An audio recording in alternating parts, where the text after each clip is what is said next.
Decode the world unfiltered 2 செய்திகளை decode செய்ய இருக்கின்றோம்.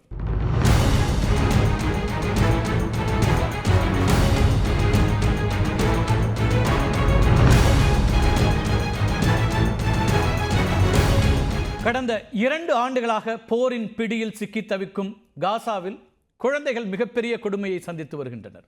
2023ஆம் ஆண்டு அக்டோபர் 7ஆம் தேதி இஸ்ரேலுக்குள் புகுந்து நூற்றுக்கணக்கானோரை பிணைய கைதிகளாக ஹமாஸ் அமைப்பினர் பிடித்துச் சென்றார்கள். அதனைத் தொடர்ந்து காசா மீது இஸ்ரேல் போர் தொடுத்தது. இந்த போரில் தற்போது வரை 50,000க்கும் மேற்பட்ட பாலஸ்தீனியர்கள் கொல்லப்பட்டிருக்கிறார்கள் என்று அங்கிருந்து வரக்கூடிய செய்திகள் கூறுகின்றன. இதில் பெண்களும் குழந்தைகளும் தான் அதிகம். மருத்துவமனைகள், கல்வி நிலையங்கள், சமூக கூடங்கள், வர்த்தக நிறுவனங்கள் என மக்கள் அதிகம் கூடக்கூடிய எந்த இடத்தையும் விட்டு வைக்காமல் குண்டு மழை பொழிந்து வருகிறது இஸ்ரேல் இராணுவம். போரால் பாதிக்கப்பட்டு உணவுக்கும் மருத்துவ பொருட்களுக்கும் மக்கள் திண்டாடி வரக்கூடிய இந்த சூழலில் தான் பாதிக்கப்பட்ட மக்களுக்கு ஐநா சபை, ஈஜிப்ட், ஜோர்டான், துருக்கி உள்ளிட்ட நாடுகள் மருத்துவ பொருட்களையும் பதப்படுத்தப்பட்ட உணவுப் பொருட்களையும் வழங்கி வருகின்றன. இந்த நிவாரண உதவிகளை காசாவுக்குள்ள இந்த ஆண்டு மார்ச் 2ஆம் தேதி வரைக்கும் அனுமதித்து வந்தது இஸ்ரேல் இராணுவம். இதனால் நாள் ஒன்றுக்கு 600 ட்ரக்குகள் காசாவுக்கு சென்று அத்தியாவசிய பொருட்களை வழங்கி வந்தன. இதனால் போர் நடந்தாலும் கூட அதுக்கு இடையிலும் உடைகளையும் உணவுகளையும் அந்த மக்கள் பெற்று வந்தார்கள். ஆனால் கடந்த மார்ச் 2ஆம் தேதி காசாவுக்கு மனிதாபிமான அடிப்படையில் வழங்கப்படும் நிவாரணப் பொருட்களை அனுமதிக்க முடியாது அப்படிங்கிற ஒரு அறிவிப்பை இஸ்ரேல் பிரதமர் பெஞ்சமின் நெதன்யாகு அறிவித்தார். ஹமாஸ் பிடியில் இருக்கக்கூடிய 54 இஸ்ரேல் நாட்டை சார்ந்தவர்களை உடனடியாக விடுவிக்க வேண்டும் அப்படிங்கிறது தான் நெதன்யாகுவுடைய நிபந்தனையாக இருந்தது. இஸ்ரேலுக்கு எதிராக போர் நடத்தி வரக்கூடிய ஹமாஸ் இயக்கம் இந்த நிபந்தனைக்கு கட்டுப்படுவதாக இல்லை. அந்த நிபந்தனையை ஏற்க மாட்டோம் அப்படிங்கிற ஒரு அறிவிப்பை கொடுத்தது. இஸ்ரேல் பிளாக்மெயில் அரசியல் செய்கிறது அப்படிங்கிற ஒரு குற்றச்சாட்டையும் ஹமாஸ் அமைப்பு வைத்தது. தற்போது சுமார் 3000 ட்ரக்குகள் நிவாரணப் பொருட்களை சுமந்து கொண்டு காசாவுக்கும் எகிப்துக்கும் இடையே இருக்கக்கூடிய ரஃபா எல்லையில் காத்து கொண்டிருக்கின்றன. ரஃபாலிருந்து 45 கிலோமீட்டர் தொலைவில் தான் அரிஷ்னு ஒரு நகரம் இருக்குது. அந்த நகரம் வரைக்கும் உதவி பொருட்களோடு ட்ரக்குகள் அணிவகுத்து நிற்கக்கூடியதை பார்க்க முடிகிறது. இஸ்ரேல் இராணுவம், ஹமாஸ் அமைப்பு ஆகிய இருவருக்கும் இடையில சிக்கி தவிப்பது அப்பாவி காசா மக்கள் தான். அதிலும் குழந்தைகள் தான் எண்ணிலடங்கா துயரங்களை சந்தித்து வருகிறார்கள். உணவு கிடைக்காம, குடிநீர் கிடைக்காம, குப்பை கிடங்குகளில் சிதறி கிடக்கக்கூடிய பொருட்களை உண்ணக்கூடிய அவலமான ஒரு நிலைக்கு தள்ளப்பட்டிருக்கிறார்கள் அங்கே இருக்கக்கூடிய குழந்தைகளும் பெண்களும். காசாவின் அரசு ஊடகத்துறை வெளியிட்டிருக்கக்கூடிய தரவுகள் படி அங்கு ஊட்டச்சத்து குறைபாட்டால் சுமார் 3 லட்சம் குழந்தைகள் பாதிக்கப்பட்டிருக்கிறார்கள். அதிலும் 5 வயதிற்கு உட்பட்ட சுமார் 3500 குழந்தைகள் இறப்பின் விளிம்பில் இருப்பதாக ஒரு அதிர்ச்சி தகவலும் வெளியிடப்பட்டிருக்கிறது. காசாவில் மிச்சமிருக்கும் வெகு சில மருத்துவமனைகளில் ஊட்டச்சத்து குறைபாட்டால் பாதிக்கப்பட்டு 70,000 குழந்தைகள் சிகிச்சை பெற்று வருகிறார்கள் அப்படிங்கிற புள்ளி விவரங்களை அங்கு இருக்கக்கூடிய ஊடகங்கள் வெளியிடக்கூடியதை பார்க்கிறோம். இந்த எண்ணிக்கைங்கிறது கடந்த ஆண்டு அனுமதிக்கப்பட்ட குழந்தைகளின் எண்ணிக்கையை விட 2 மடங்கு. 17 வயதுக்கு உட்பட்ட 10 லட்சம் குழந்தைகள் அன்றாட உணவு இன்றி தவிப்பதாகவும் காசாவினுடைய அரசு ஊடகத்துறை தெரிவித்திருக்கிறது. ஆனால் இந்த புள்ளி விவரங்களை மிகைப்படுத்தப்பட்டதாக இஸ்ரேல் அரசு குறிப்பிடக்கூடியதையும் பார்க்கிறோம். பட்டினி என்ற ஆயுதத்தை பாதிக்கப்பட்ட மக்களுக்கு எதிராக செயல்படுத்தி வருவதாக சர்வதேச அளவில் இஸ்ரேலுக்கு கண்டனங்கள் தெரிவிக்கப்பட்டு வருகின்றன. ஆனால் இதை பொருட்படுத்தாமல் இஸ்ரேல் இராணுவம் செயல்பட்டு வருகிறது. கடந்த சனிக்கிழமை காசால 57 பட்டினி சாவுகள் நிகழ்ந்திருப்பதாக அங்கிருந்து வரக்கூடிய செய்திகள் தெரிவிக்கின்றன. நவீன உலகில் பட்டினி மரணம் என்பது மனித குலத்திற்கே பெருத்த அவமானம் என சமூக செயற்பாட்டாளர்கள் கண்டனம் தெரிவித்து வருகிறார்கள். ரெட் கிராஸ் அப்புறம் யூனிசெஃப் சார்பில் காசால செயல்பட்டு வரக்கூடிய சமூக சமையல் கூடங்கள் தேவையான பொருட்கள் இல்லாமல் ஒவ்வொன்றாக மூடப்பட்டு வரக்கூடியதையும் பார்க்கின்றோம். தொடர்ந்து செயல்பட்டு வரும் ஒரு சில சமூக சமையல் கூடங்களில் கூட அடுத்த சில நாட்களுக்கு மட்டுமே உணவுப் பொருட்கள் கையிருப்பு இருக்கிறது அப்படிங்கிற தகவலும் அங்கிருந்து வருது. இதனால் என்ன செய்வதென்று தெரியாமல் மக்களும் அதிகாரிகளும் திணறி போய் நிற்கிறார்கள். காசாவில் தலைவிரித்தாடக்கூடிய மற்றொரு பிரச்சனை மருந்து பொருட்களுடைய பற்றாக்குறை. ஹமாஸ் அமைப்புக்கும் இஸ்ரேல் இராணுவத்திற்கும் இடையிலான சண்டையில் பெரும்பாலான மருத்துவமனைகள் தாக்கி அழிக்கப்பட்டு விட்டன.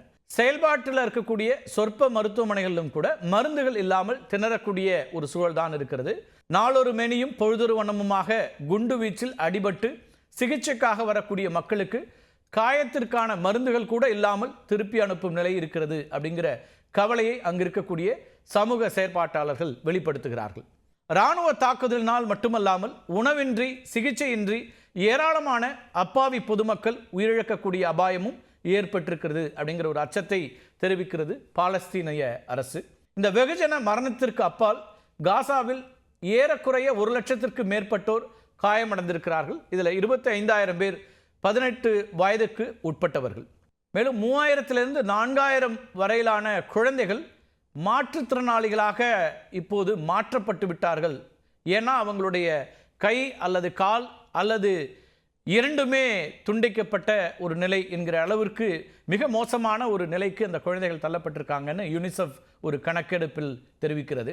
காசாங்கிற அந்த சிறிய நிலப்பரப்பில் இப்போது இருக்கக்கூடிய இந்த மாற்றுத்திறனாளிகளுடைய எண்ணிக்கை இருக்கு இல்லையா, குறிப்பாக குழந்தைகள் மாற்றுத்திறனாளிகளாக மாறி இருக்கக்கூடிய இந்த எண்ணிக்கை இருக்கு இல்லையா, இது உலகின் வேறு எங்கும் இவ்வளவு அதிகமான குழந்தைகள் மாற்றுத்திறனாளிகளாக இல்லாத ஒரு சூழலை ஏற்படுத்தியிருக்கிறது. இந்த குழந்தைகள் அனுபவிக்கக்கூடிய பல கொடுமைகள் உலகின் பார்வையிலிருந்து மறைக்கப்பட்டிருக்கின்றன அப்படிங்கிறது தான் அங்கே இருக்கக்கூடிய அமைப்புகளுடைய குற்றச்சாட்டுகளாக இருக்கிறது. குறிப்பாக உடல் ரீதியான இந்த பாதிப்புகள் குழந்தைகளுக்கு மன ரீதியிலான பாதிப்புகளையும் ஏற்படுத்தும் அப்படிங்கிற ஒரு அச்சத்தையும் மருத்துவர்கள் வெளிப்படுத்துகிறாங்க. பாதிக்கப்பட்ட குழந்தைகள் ட்ராமா எனப்படக்கூடிய பேர் அதிர்ச்சியிலிருந்து மீள முடியாமல் சிக்கி தவிக்கிறாங்க அப்படிங்கிறதும் மருத்துவர்களுடைய கூற்றாக இருக்கிறது. போர் தொடங்கியது முதலே காசால தொலைத்தொடர்பு மொத்தமாக முடக்கப்பட்டது. இது மிக பெரும் அட்டூழியங்களை மறைக்க உதவக்கூடும் என்று மனித உரிமை கண்காணிப்பகம் அப்படிங்கிற ஒரு அரசு சாரா அமைப்பு எச்சரிக்கை விடுத்திருக்கிறது. இதற்கு மத்தியில் தான் காசாவை முழுமையாக கைப்பற்ற இஸ்ரேல் அமைச்சரவை ஒப்புதல் அளித்திருப்பது உலகம் முழுவதும் கடுமையான அதிர்வலைகளை ஏற்படுத்தியிருக்கிறது. இஸ்ரேல் அமைச்சரவையின் இந்த முடிவால் மீண்டும் போர் தீவிரமாகும், உக்கிரமாகும் அப்படிங்கிற ஒரு அச்சமும் வெளிப்பட்டிருக்கிறது. போரில்லாத உலகம்தான் அத்தனை பேரும் எதிர்பார்க்கக்கூடிய ஒன்றாக இருக்கிறது. உலகின் எங்கே போர் மூண்டாலும் பாதிக்கப்படுவது அப்பாவி பொதுமக்கள் தான் என்கிற அடிப்படையில் போருக்கு யாரும் தயாராகவில்லை. போரை எதிர்க்கக்கூடிய நிலைதான் உலகம் முழுக்க இருக்கிறது என்பதும் குறிப்பிடத்தக்கது.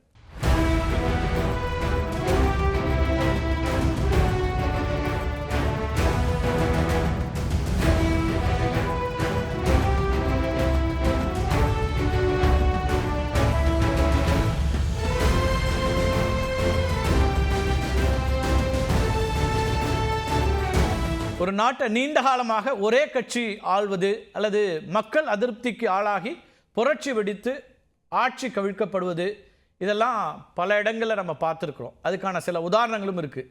ரொம்ப குறிப்பாக ஈராக்கில் சதாம் ஹுசைன் அவர் ஆட்சி பொறுப்பில் இருக்கும்போது மக்கள் புரட்சி வெடிக்குது. அதே போல் லிபியாவில் கடாஃபியோடைய ஆட்சியை பார்த்துருக்குறோம். சிரியாவில் பஷர் அல் அசாத் அவருடைய ஆட்சி இதெல்லாம் குறிப்பிட முடியும். அதாவது நீண்ட நாட்கள் ஆட்சி பொறுப்பு, நீண்ட காலம் ஆட்சி பொறுப்பு, ஆனால் அதுக்கு பிறகு கவிழ்க்கப்படுவது அப்படின்னு.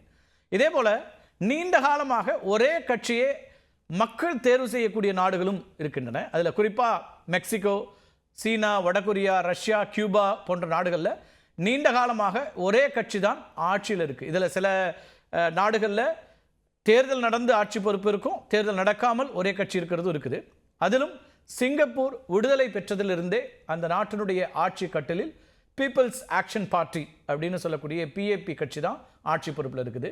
தற்போதைய தேர்தலையும் பீப்புள்ஸ் ஆக்ஷன் பார்ட்டி தான் வெற்றி பெற்று ஆட்சியை தொடர்கிறது. மொத்தமுள்ள 97 இடங்களில் அந்த கட்சிக்கு 87 இடங்களில் வெற்றி கிடைத்திருக்கிறது. இது ஒரு அபார வெற்றி அப்படின்னு சொல்ல முடியும். கடந்த ஓராண்டு காலமாக பிரதமராக இருந்து வரக்கூடிய லாரன்ஸ் வாங் அவர் தான் மீண்டும் அரியணை ஏறி இருக்கிறார். சிங்கப்பூர் பிரிட்டன் ஆதிக்கத்தில் இருந்தபோது பிரிட்டன் அரசாங்கத்தை எதிர்த்து 1954ஆம் ஆண்டு நவம்பர் 21ஆம் தேதி தொடங்கப்பட்டது தான் இந்த பீப்புள்ஸ் ஆக்ஷன் பார்ட்டின்னு சொல்லப்படக்கூடிய PAP கட்சி. நம்ம எல்லாருக்கும் தெரியும் சிங்கப்பூரினுடைய நவீன சிற்பி அப்படின்னும் சிங்கப்பூரை உருவாக்கியவர் அப்படின்னும் உலகம் முழுக்க கொண்டாடப்படக்கூடிய லீ குவான் யூ. அதே போல் இன்னொருத்தர் கோ செங் ஸ்வி அப்படின்னு ஒருத்தர். அதுக்கு பிறகு மூன்றாவதாக ஒரு முக்கியமான ஒருத்தர் இருக்கார், சின்னத்தம்பி ராஜரத்னம். அதாவது இவர்களெல்லாம் முக்கிய தலைவர்களாக இருந்து தான் இந்த கட்சி தொடங்கப்பட்டது. இதில் சின்னத்தம்பி ராஜரத்னம் இலங்கை தமிழர். அவர் யாழ்ப்பாணத்தின் வட்டுக்கோட்டை பகுதியில் பிறந்த ஒருத்தர். இந்த PAP கட்சி தான் சிங்கப்பூரில் 1959 2025 வரை ஒரு முறை கூட தோல்வி அடையாமல் தொடர்ந்து ஆட்சி பொறுப்பில் இருந்து வருகிறது. 1959ஆம் ஆண்டு சிங்கப்பூர் பிரிட்டன்ல இருந்து பூரண சுயாட்சியை பெறுகிறது. எப்படி இந்தியா 1947 சுதந்திரம் பெறுகிறதோ சுயாட்சியை சிங்கப்பூர் 1959ஆம் ஆண்டில் பிரிட்டன்ல இருந்து பெறுகிறது. அதுக்கு பிறகு நடைபெற்ற முதல் தேர்தலில் PAP கட்சி களமிறங்குகிறது. மொத்தமுள்ள 51 இடங்களில் 43 இடங்களில் வென்று லீ குவான் யூ ஆட்சி அமைத்தார். அதுக்கு பிறகு 1962ஆம் வருடம் சிங்கப்பூரில் நடந்த பொது வாக்கெடுப்பை தொடர்ந்து சிங்கப்பூர் அதிகாரப்பூர்வமாக மலேசியாவின் ஒரு பகுதியாக மாறுகிறது. மலாயா, சரவாக் மற்றும் வடக்கு போர்னியோ இவையெல்லாம் இணைந்து மலேசிய கூட்டமைப்பு அப்படின்னு உருவாக்குது. அப்போது முதல் மலேசியாவில் PAP கட்சி தன்னை நிலைநிறுத்திக் கொள்ள பல வகையிலும் முயற்சி மேற்கொண்டு வந்தது. இதெல்லாம் வரலாறு. ஆனால் அந்த முயற்சி கைகூடாமல் போக மலேசியாவிடமிருந்து மெல்ல மெல்ல விலகத் தொடங்கியது சிங்கப்பூர். 1965ஆம் ஆண்டு ஆகஸ்ட் 9ஆம் தேதி சிங்கப்பூர் ஒரு தனி நாடாக தன்னை அறிவித்துக் கொண்டது.